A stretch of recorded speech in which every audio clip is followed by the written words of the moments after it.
O pecado da incredulidade. Sermão proferido na manhã de sábado, 14 de janeiro de 1855, pelo reverendo Charles Spurgeon, na capela de New Park Street.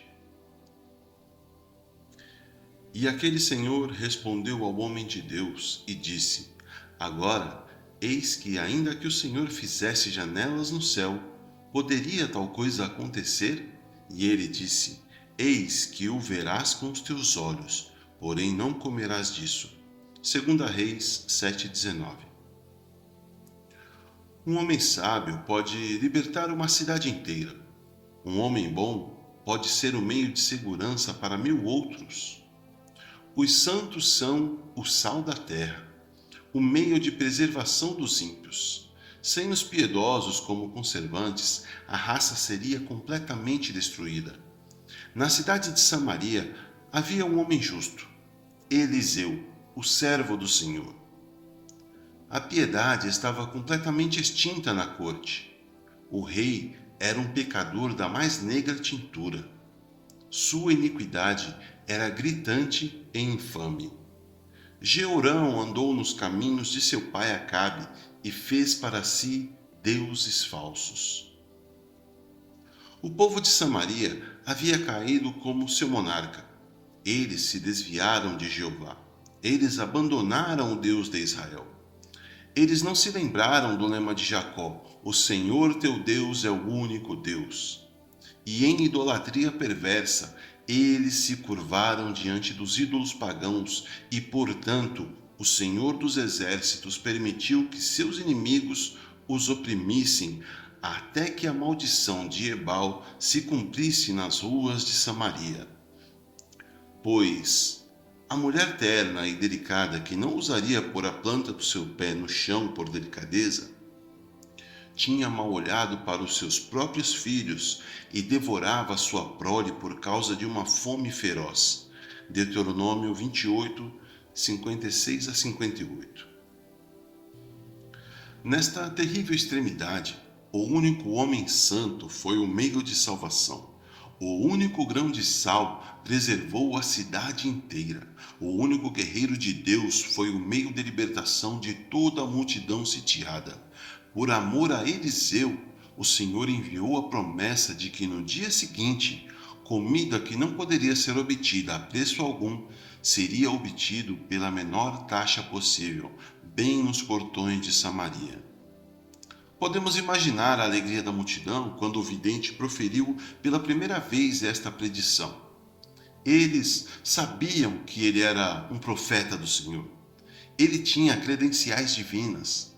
Todas as suas profecias passadas haviam se cumprido.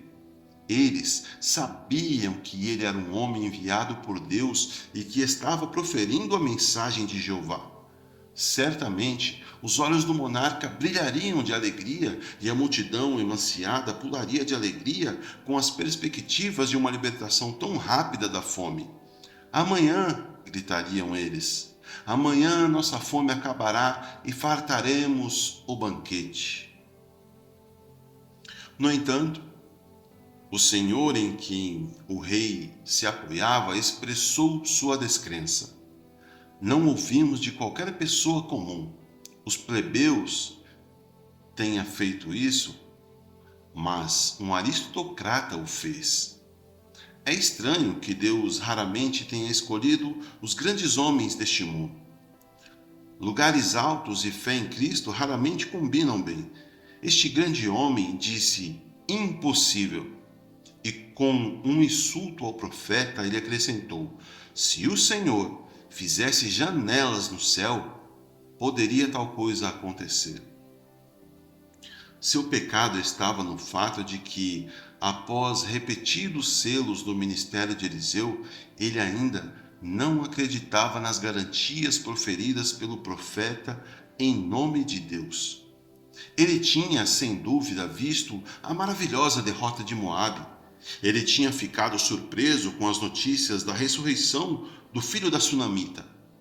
Ele sabia que Eliseu tinha revelado os segredos de Ben-Hadad e ferido suas hostes saqueadoras com cegueira. Ele tinha visto as bandas das Sírias atraídas para o coração de Samaria, e ele provavelmente conhecia a história da viúva, cujo óleo encheu todos os vasos e redimiu seus filhos. Em todo caso, a cura de Naamã era assunto comum na corte, e ainda assim, diante de todas essas evidências acumuladas, apesar de todas essas credenciais da missão do profeta, ele ainda duvidou e insultuosamente disse-lhe que o céu deveria se tornar uma janela aberta antes que a promessa pudesse ser cumprida. Então Deus pronunciou sua condenação pela boca do homem que acabara de proclamar a promessa. Tu o verás com os teus olhos, mas não comerás. E a providência, que sempre cumpre a profecia, assim como o papel recebe o carimbo do tipo, destruiu o homem. Pisado nas ruas de Samaria, ele pereceu em seus portões contemplando a fartura, mas não provando dela. Talvez sua postura fosse altiva ou insultuosa para o povo, ou ele tentou conter sua pressa ansiosa, ou como diríamos, por ter sido por mero acidente que ele foi esmagado até a morte, de modo que viu a profecia cumprida, mas nunca viveu para desfrutá-la. No caso dele, ver era crer, mas não era desfrutar. Esta manhã chamarei sua atenção para duas coisas: o pecado do homem e a sua punição. Talvez eu fale pouco sobre este homem, já que detalhei as circunstâncias, mas discorrerei sobre o pecado da incredulidade e a sua punição. E primeiro, o pecado. Seu pecado foi a incredulidade. Ele duvidou da promessa de Deus. Neste caso em particular, a incredulidade tomou a forma de uma dúvida da veracidade divina ou uma desconfiança do poder de Deus. Ou ele duvidou se Deus realmente quis dizer o que disse, ou se estava dentro do alcance da possibilidade de que Deus cumprisse sua promessa. A descrença tem mais fases que a lua e mais cores que o camaleão. Pessoas comuns dizem do diabo que ele é visto às vezes em uma forma e às vezes em outra. Tenho certeza de que isto é verdade sobre o filho primogênito de Satanás, a descrença, pois suas formas são legião. Em um momento, vejo a descrença vestida como um anjo de luz. Ela se chama humildade e diz: eu não seria presunçoso. Não ouso pensar que Deus me perdoaria. Sou um pecador muito grande. Chamamos isso de humildade e agradecemos a Deus que nosso amigo esteja em tão boas condições. Não agradeço a Deus por nenhuma ilusão desse tipo. É o diabo vestido como um anjo de luz. É descrença afinal. Em outra ocasião, detectamos a descrença na forma de uma dúvida sobre a imutabilidade de Deus.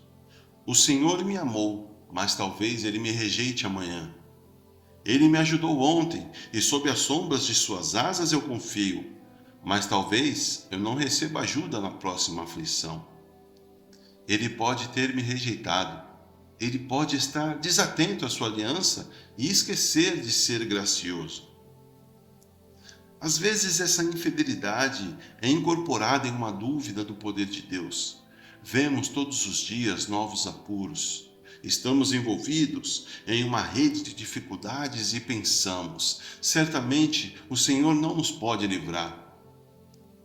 Nós nos esforçamos para nos livrar de nosso fardo e, descobrindo que não podemos fazê-lo, achamos que o braço de Deus é tão curto quanto o nosso e seu poder tão pequeno quanto o poder humano. Uma forma assustadora de descrença é aquela dúvida que impede os homens de virem a Cristo, que leva o pecador a desconfiar da capacidade de Cristo de salvá-lo, a duvidar da disposição de Jesus de aceitar um transgressor tão grande. mas o mais hediondo de todos é o traidor.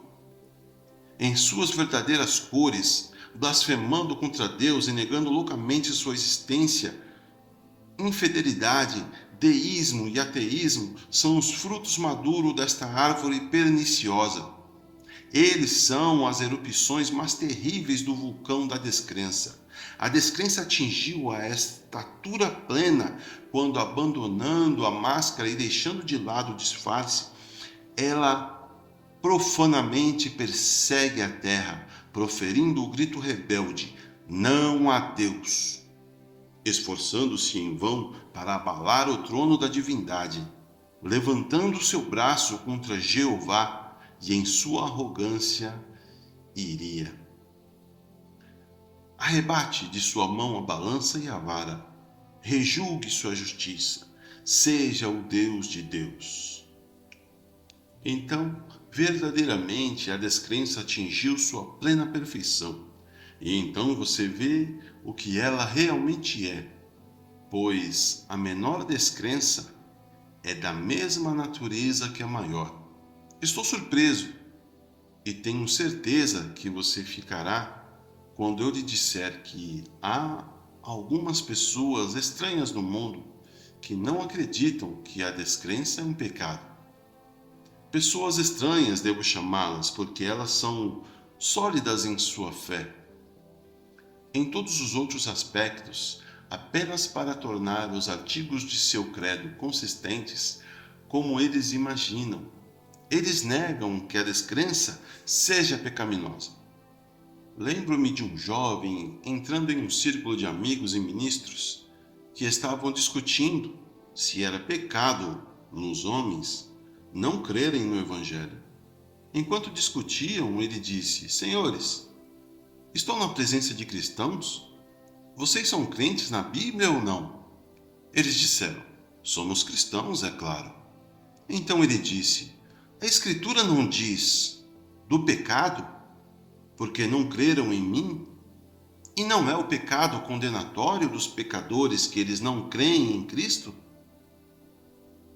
Eu não poderia ter pensado que as pessoas seriam tão temerárias a ponto de se aventurar a afirmar que não é pecado para um pecador não crer em Cristo. Eu pensava que, por mais longe que quisessem levar seus sentimentos, eles não contariam uma mentira para defender a verdade. E, na minha opinião, é isso que esses homens estão realmente fazendo. A verdade é uma torre forte e nunca precisa ser reforçada com um erro. A palavra de Deus resistirá a todos os dispositivos do homem. Eu nunca inventaria um sofisma para provar que não é pecado da parte do ímpio não crer, pois tenho certeza de que é quando me ensinam nas Escrituras que esta é a condenação, que a luz veio ao mundo e os homens amaram mais as trevas do que a luz. E quando leio, aquele que não crê já está condenado, porque não crê no Filho de Deus, eu afirmo e a palavra de Deus declara: a descrença é um pecado. Certamente, com pessoas racionais e sem preconceitos, não pode ser necessário nenhum raciocínio para provar isso. Não é um pecado para uma criatura duvidar da palavra do seu Criador? Não é um crime e um insulto à divindade? Para mim, um átomo, uma partícula de pó, ousa negar sua palavra? Não é o ápice da arrogância e a extremidade do orgulho para um filho de Adão dizer mesmo em seu coração: Deus, duvido da tua graça. Deus, duvido do teu amor. Deus, duvido do teu poder? Ó senhores, acreditem em mim. Vocês poderiam juntar todos os pecados em uma massa. Vocês poderiam pegar assassinato, blasfêmia, luxúria, adultério, fornicação e tudo que é vil e uni-los todos em um vasto globo de corrupção negra. Eles não se igualariam nem mesmo ao pecado da descrença. Este é o pecado monarca, a quintessência da culpa, a mistura do veneno de todos os crimes, as escórias do vinho de Gomorra, é o pecado, a obra-prima de Satanás, a principal obra do diabo. Tentarei esta manhã, por um breve momento, mostrar a natureza extremamente maligna do pecado e da descrença. E primeiro, o pecado da incredulidade parecerá extremamente hediondo quando nos lembramos de que é o pai de todas outras iniquidades. Não há crime que a descrença não gere.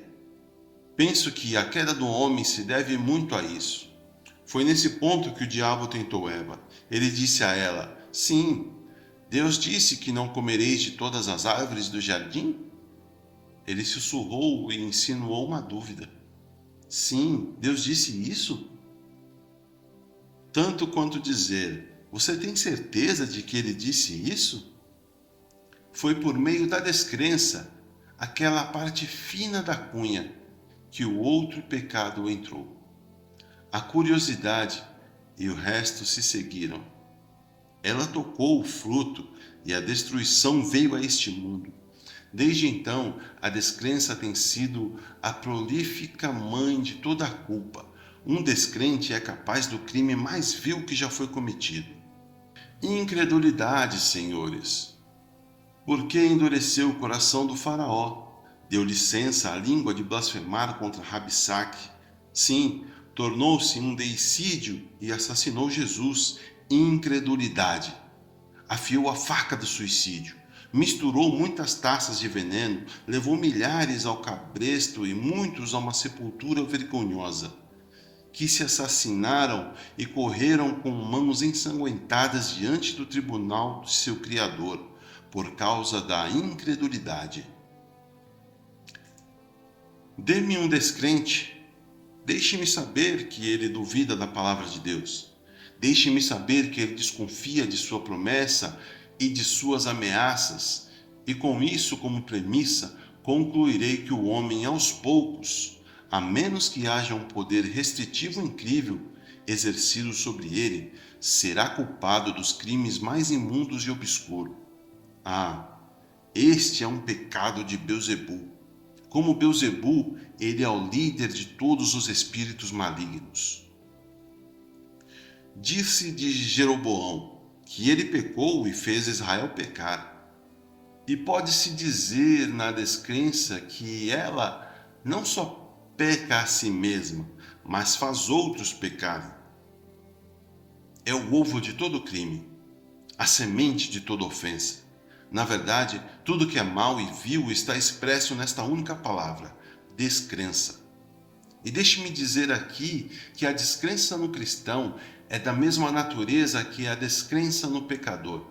Não é o mesmo em sua questão final, pois será perdoado no cristão. Sim, é perdoado. Foi colocado sobre a cabeça do bode expiatório antigamente. Foi apagado e expiado, mas é da mesma natureza pecaminosa. De fato, se pode haver um pecado mais hediondo do que a descrença de um pecador, é a descrença de um santo. Para um santo duvidar da palavra de Deus, para um santo desconfiar de Deus após inúmeras instâncias de seu amor, após 10.000 provas da sua misericórdia, excede tudo. Em um santo, além disso, a descrença é a raiz de outros pecados. Quando sou perfeito na fé, serei perfeito em todo o resto. Eu sempre cumpriria o preceito se sempre acreditasse na promessa. Mas é porque a minha fé é fraca, eu peco. Coloque-me em apuros, e se eu puder cruzar os braços e dizer: Jeová Jirê, o Senhor proverá, você não me encontrará usando meios errados para escapar disso. Mas deixe-me estar em aflição e dificuldade temporal. Se eu desconfiar de Deus, o que então?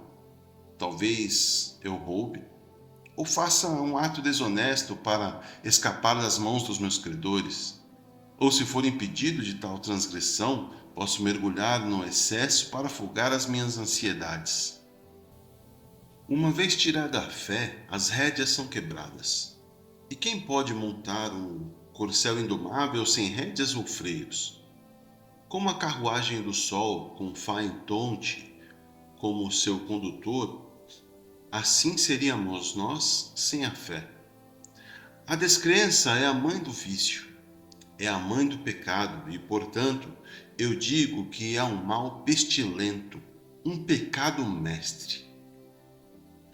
Mas, em segundo lugar, a descrença não apenas gera, mas fomenta o pecado. Como é que os homens podem manter seu pecado sob os trovões do pregador do Sinai?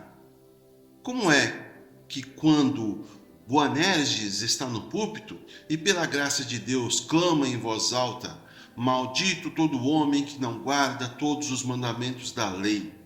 Como é que quando o pecador ouve as tremendas ameaças da justiça de Deus, ainda assim ele é endurecido e anda em seus maus caminhos?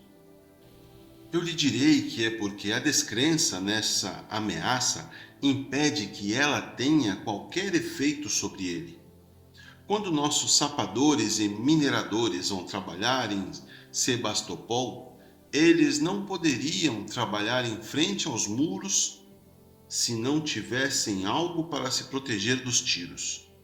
Então, eles erguem obras de terra, atrás das quais podem fazer o que quiserem. Assim como o homem ímpio. O diabo lhe dá descrença. Ele então ergue uma obra de terra e encontra refúgio atrás dela. Ah, pecadores! Quando uma vez o Espírito Santo derruba sua incredulidade, quando uma vez ele traz para casa a verdade em demonstração em poder, como a lei operará em sua alma? Se o homem apenas acreditasse que a lei é santa, que os mandamentos são santos, justos e bons, como ele seria abalado na boca do inferno? Não haveria sentar e dormir na casa de Deus, nem ouvintes descuidados, nem ir embora e esquecer imediatamente que tipo de homem você é. Oh, uma vez livre-se da sentença, como cada bala das baterias da lei cairia sobre o pecador, e os mortos do Senhor seriam muitos. Novamente, como é que os homens podem ouvir o cortejo da cruz do Calvário e ainda assim não vir a Cristo? Como é que quando pregamos sobre os sofrimentos de Jesus e encerramos dizendo ainda há espaço? Como é que quando nos demoramos em sua cruz e paixão, os homens não são quebrantados em seus corações?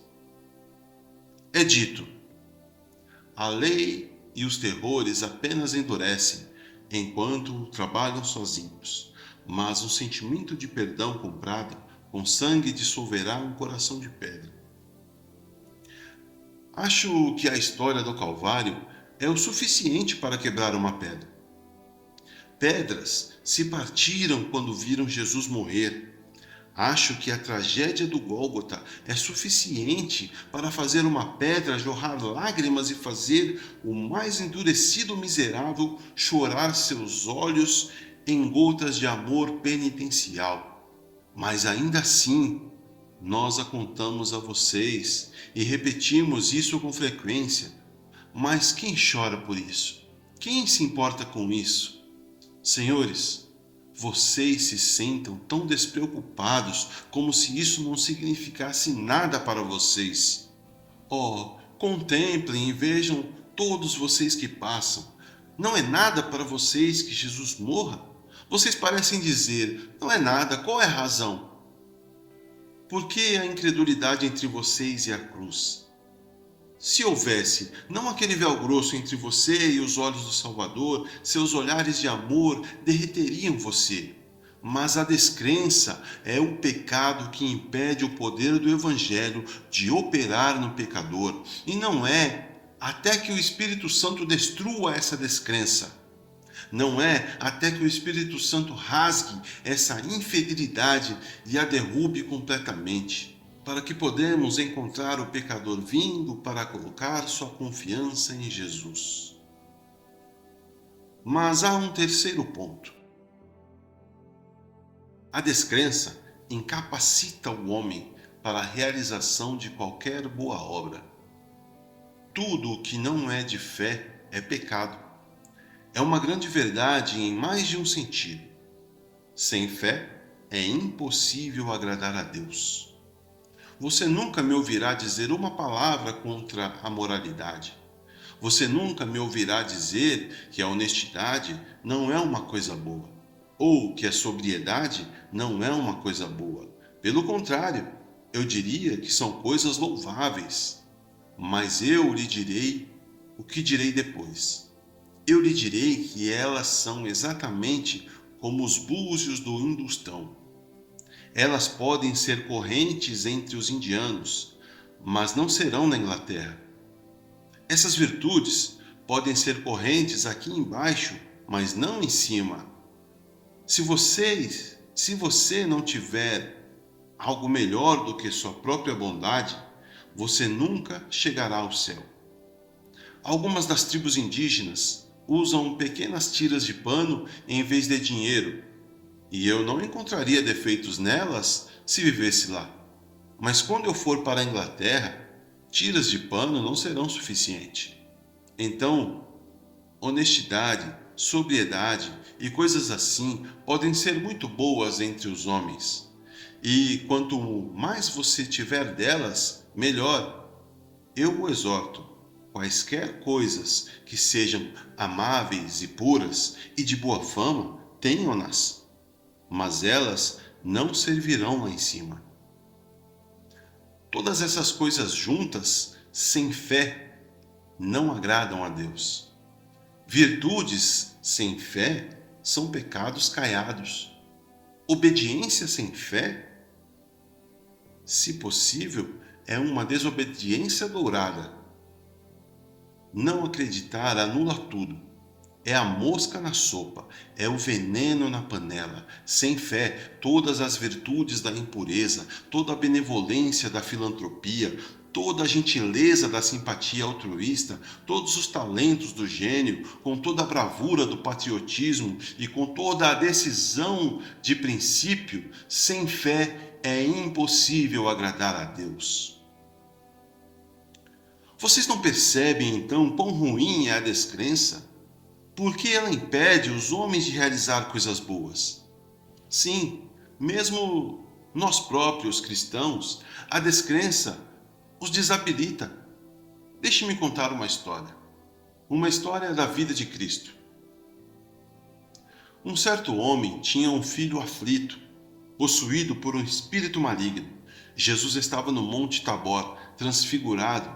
Então o pai levou seu filho aos discípulos. O que os discípulos fizeram? Eles disseram: nós o expulsaremos.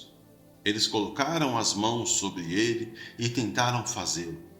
Mas sussurraram entre si e disseram: temos medo de não conseguir. Pouco a pouco, o homem doente começou a espumar pela boca. Ele espumava e arranhava a terra, apertando-a em seus paroxismos. O espírito demoníaco dentro dele estava vivo, o diabo ainda estava lá. Em vão seus repetidos exorcismos, o espírito maligno permaneceu como um leão em sua toca. Nem seus esforços conseguiram desalojá-lo. Vá, disseram eles. Mas ele não foi. Para o poço, gritaram. Mas ele permaneceu imóvel. Os lábios da descrença não podem amedrontar o maligno, que bem poderia ter dito: fé, eu sei. Jesus, eu sei. Mas quem é você? Você não tem fé. Se tivessem tido fé como um grão de mostarda, poderiam ter expulsado o diabo. Mas sua fé se foi e, portanto, não podiam fazer nada. Veja o caso do pobre Pedro também. Enquanto ele tinha fé, Pedro andou sobre as ondas do mar. Esta foi uma caminhada esplêndida, quase um invejo pisando nas ondas. Ora, se a fé de Pedro tivesse continuado, ele poderia ter atravessado o Atlântico até a América. Mas logo surgiu uma onda atrás dele e disse: isso vai me levar embora. E então, outra antes, e ele gritou: Isso vai me submergir. E ele pensou: Como eu pude ser tão presunçoso a ponto de estar andando no topo dessas ondas? Pedro vai para baixo. A fé era a boia salva-vidas de Pedro. A fé era o charme de Pedro. Ela o mantinha em pé, mas a descrença o fez cair. Você sabia que você e eu, por toda a nossa vida, teremos que andar sobre as águas? A vida de um cristão é sempre andar sobre as águas. A minha é, e cada onda o engoliria e o devoraria, mas a fé o faz ficar de pé. No momento em que você deixa de crer, naquele momento a angústia chega e você desce. Oh, por que duvidar então? A fé fomenta todas as virtudes. A descrença assassina todas. Milhares de orações foram estranguladas em sua infância pela descrença. A descrença foi culpada de infanticídio. Ela assassinou muitas petições infantis. Muitas canções de louvor que teriam engrossado o coro dos céus foram sufocadas por um murmúrio descrente. Muitas nobres empresas concebidas no coração foram arruinadas antes que pudessem surgir pela descrença. Muitos homens teriam sido missionários, teriam se levantado e pregado o evangelho do seu mestre corajosamente, mas ele tinha descrença. Uma vez que faça um gigante descrente, e ele se torna um anão. A fé é a mecha de sanção do cristão. Corte-a e você pode arrancar seus olhos, e ele não poderá fazer nada. Nossa próxima observação é: a descrença foi severamente punida. Volte-se para as Escrituras. Vejo um mundo todo justo e belo, suas montanhas rindo ao sol e os campos se regozijando na luz dourada. Vejo donzelas dançando e jovens cantando, quão bela é a visão. Mas eis que um Senhor grave e reverendo levanta a mão e grita: Um dilúvio está chegando para inundar a terra. As fontes do grande abismo serão quebradas e todas as coisas serão cobertas. Veja aquela arca. 120 anos trabalhei com essas minhas mãos para construí-la. Fuja para lá e você estará seguro. Ah, velho, fora com suas previsões vazias. Ah, vamos ser felizes enquanto podemos. Quando o dilúvio vier, então, construiremos uma arca. Mas não há dilúvio chegando. Diga isso aos tolos. Nós não acreditamos em tais coisas. Veja os descrentes prosseguirem com sua dança alegre. Ouça, descrente, você não ouve esse barulho estrondoso? As entranhas da terra começaram a se mover, suas costelas rochosas estão tensas por terríveis convulsões de dentro. Eis que elas se rompem com uma enorme tensão, e de entre elas correm torrentes desconhecidas desde que Deus as concedeu no seio do nosso mundo. O céu está partindo em pedaços, chove, não gotas, mas nuvens descem, uma catarata como a do velho Niágara, rola do céu com um barulho poderoso. Ambos os firmamentos, ambas as profundezas, a profundidade abaixo e a profundidade acima, apertam suas mãos. Agora, incrédulos, onde vocês estão agora? Aí está seu último remanescente, um homem, sua esposa o abraçando pela cintura. Está no último cume que está acima da água. Vê-lo ali? A água está até seus lombos agora mesmo. Ouça seu último grito. Ele está flutuando. Ele se afogou. E quando Noé olha da arca, ele não vê nada. Nada. É um vazio profundo. Monstros marinhos criam e estão estacionados nos palácios dos reis. Tudo está derrubado, coberto, afogado. O que fez isso? O que trouxe o dilúvio sobre a terra? Incredulidade. Pela fé, Noé escapou do dilúvio. Pela incredulidade, o resto foi afogado. E você não sabe que a incredulidade manteve Moisés e Arão fora de Canaã? Eles não honraram a Deus. Eles bateram na rocha quando deveriam ter falado com ela. Eles descreram e, portanto, o castigo veio sobre eles para que não herdassem aquela boa terra pela qual eles tinham trabalhado e trabalhado arduamente. Deixe-me levá-lo onde Moisés e Arão habitaram, para o vasto e uivante deserto. Andaremos por ele por um tempo. Filhos do pé cansado, nos tornaremos como os beduínos errantes. Pisaremos no deserto por um tempo. Ali jaz uma carcaça branqueada ao sol. Ali outra, ali outra. O que significam esses ossos branqueados? O que são esses corpos? Ali um homem, ali uma mulher. O que são todos esses? Como esses cadáveres chegaram aqui? Certamente, algum grande acampamento deve ter sido cortado aqui em uma única noite por uma explosão ou por um derramamento de sangue. Ah, não, não. Aqueles ossos são ossos de Israel. Aqueles esqueletos são as antigas tribos de Jacó. Eles não puderam entrar por causa da incredulidade. Eles não confiaram em Deus. Os espiões disseram que eles não poderiam conquistar a terra. A incredulidade foi a causa de sua morte. Não foram os anaquins que destruíram Israel. Não foi o deserto uivante que os devorou. Não foi o Jordão que provou ser uma barreira para Canaã. Nem os heveus ou os jebuseus os mataram. Foi somente a incredulidade que os manteve fora de Canaã. Que condenação a ser pronunciada sobre Israel depois de 40 anos de jornada. Eles não puderam entrar por causa da incredulidade. Para não multiplicar os casos, lembrem-se de Zacarias.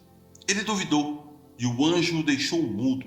Sua boca estava fechada por causa da descrença. Mas se você tivesse a pior imagem dos efeitos da descrença, se você visse como Deus a puniu, devo levá-lo ao cerco de Jerusalém, que o pior massacre que o tempo já viu, quando os romanos derrubaram os muros e passaram todos os habitantes pela espada, ou os venderam como escravos no mercado. Você nunca leu sobre a destruição de Jerusalém por Tito? Você nunca se voltou para a tragédia de Massada, quando os judeus se apunhalaram em vez de cair nas mãos dos romanos? Você não sabe que até hoje o judeu anda pela terra como um andarilho, sem um lar, sem uma terra? Ele é cortado como um ramo é cortado de uma videira. E por quê? Por causa da incredulidade. Cada vez que você vir um judeu com um semblante triste e sombrio, cada vez que você o notar como um cidadão de outra terra, pisando como um exilado neste nosso país, cada vez que você ouvir, pare e diga: foi a descrença que o levou a assassinar a Cristo. E agora ela o levou a ser um andarilho. E somente a fé no Nazareno crucificado, pode trazê-lo de volta ao seu país e restaurá-lo à sua antiga grandeza. A descrença, veja bem, tem a marca de Caim em sua testa. Deus a odeia. Deus deu duros golpes nela e Deus acabará por esmagá-lo. A descrença desonra a Deus.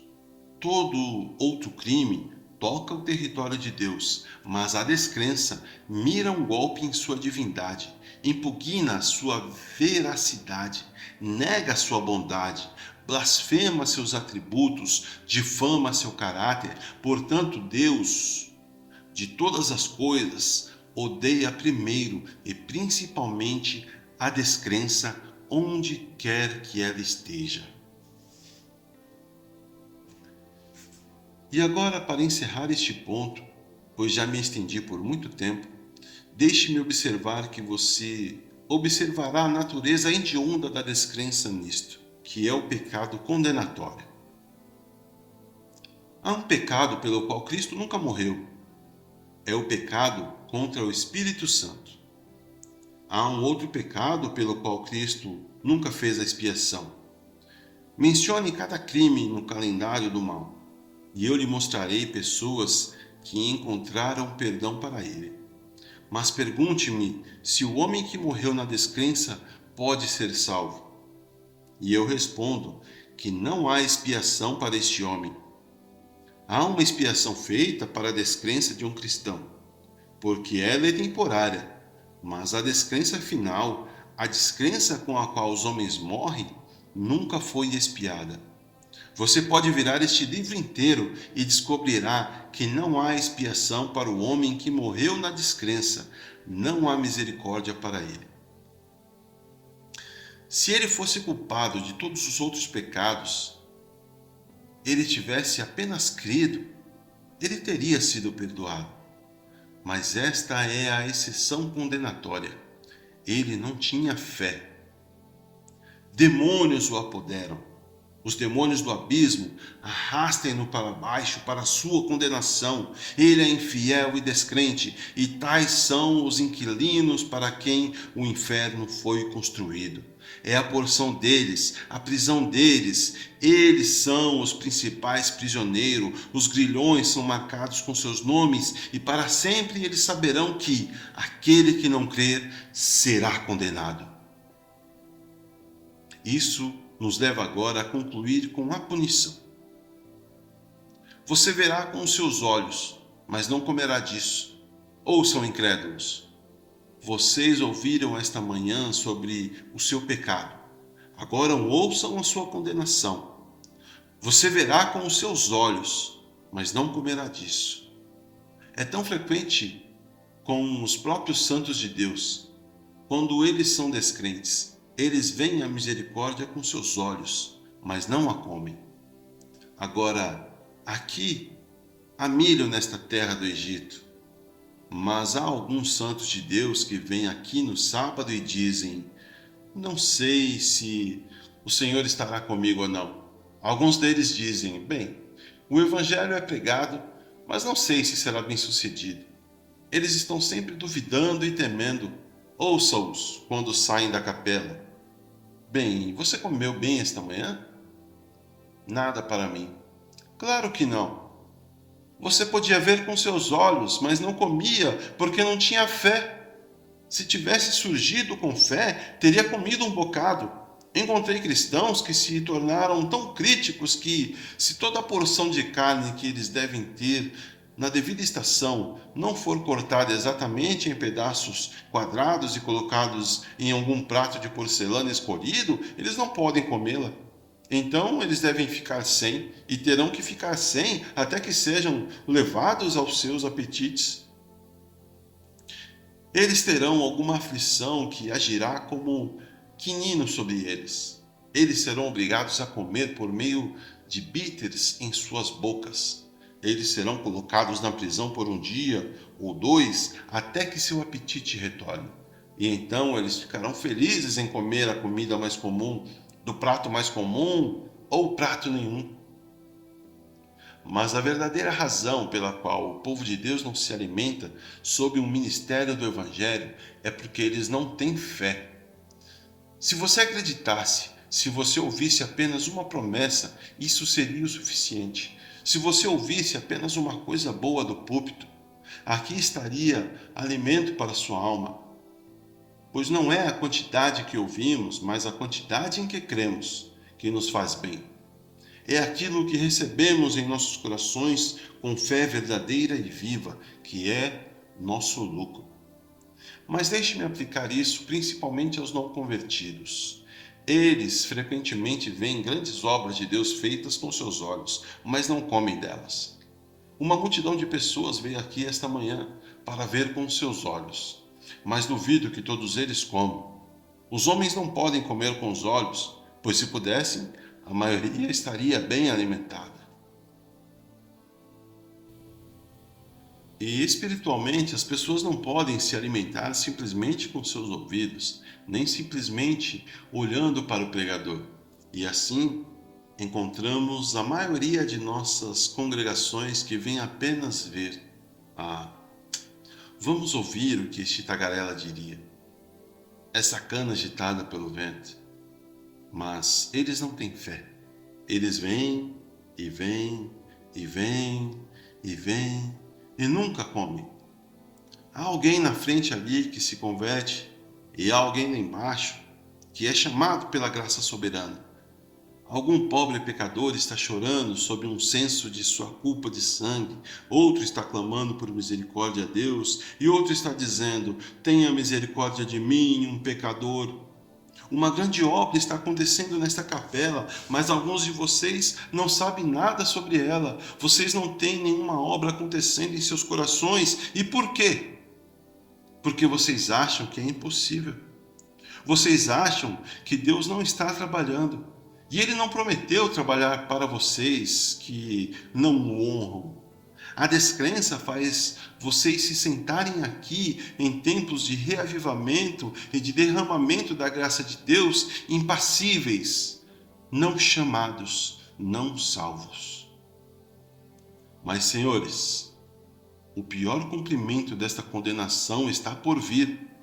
O bom Whitefield costumava às vezes levantar ambas as mãos e gritar: como eu gostaria de poder gritar, mas minha voz me falha. A ira que virá, a ira que virá. Não é a ira que agora vocês têm que temer, mas a ira que virá. E haverá uma condenação por vir quando vocês a verão com seus olhos, mas dela não comerão. Parece-me que vejo o último grande dia. A última hora do tempo soou. Ouvi o sino tocar seu dobre de finados. O tempo era a eternidade, é inaugurada. O mar está fervendo, as ondas estão iluminadas com um esplendor sobrenatural. Vejo um arco-íris, uma nuvem voadora e sobre ela há um trono. Aquele trono está sentado alguém semelhante ao Filho do Homem. Eu o conheço. Em sua mão ele segura uma balança. Bem diante dele os livros. O livro da vida, o livro da morte, o livro da lembrança. Vejo seu resplendor e me alegro com isso. Contemplo sua aparência pomposa e sorriso de alegria, e por ele ter vindo para ser admirado por todos os seus santos. Mas ali está uma multidão de miseráveis, agachados em horror para se esconderem. E ainda assim olhando, pois seus olhos devem olhar para aquele a quem eles transpassaram, mas quando olharam, clamaram: esconde-me da face. Que rosto? Rochas, escondam-me do rosto. Que rosto? O rosto de Jesus. O homem que morreu, mas agora chegou ao julgamento. Mas você não pode se esconder do seu rosto. Você deve vê-lo com seus olhos, mas você não se sentará à direita, vestido com vestes de grandeza. E quando a procissão triunfal de Jesus nas nuvens vier, você não marchará nela. Você o verá, mas não estará lá. Oh, acho que vejo agora o poderoso Salvador em sua carruagem, cavalgando no arco-íris para o céu. Vejo com os seus poderosos corcéis, fazem o céu chacoalhar, enquanto ele os conduz colina acima do céu. Um trem cingido de branco segue atrás dele, e nas rodas de sua carruagem ele arrasta o diabo, a morte e o inferno. Ouça como eles batem palmas, ouçam como eles gritam. Tu subiste ao alto, tu levaste o cativeiro o cativo. Ouça como eles cantam a canção solene. Aleluia! O Senhor Deus onipotente reina. Veja o esplendor da sua aparência, marque a coroa sobre suas sobrancelhas, veja suas vestes brancas como a neve, marque o arrebatamento de seus semblantes, ouça como a sua canção se eleva até o céu, enquanto o Eterno se junta a ela, dizendo: eu me alegrarei sobre eles com alegria, eu me alegrarei sobre eles com cânticos, pois eu te desposei a mim em eterna bondade. Mas onde você está o tempo todo? Pode vê-los lá em cima, mas onde você está?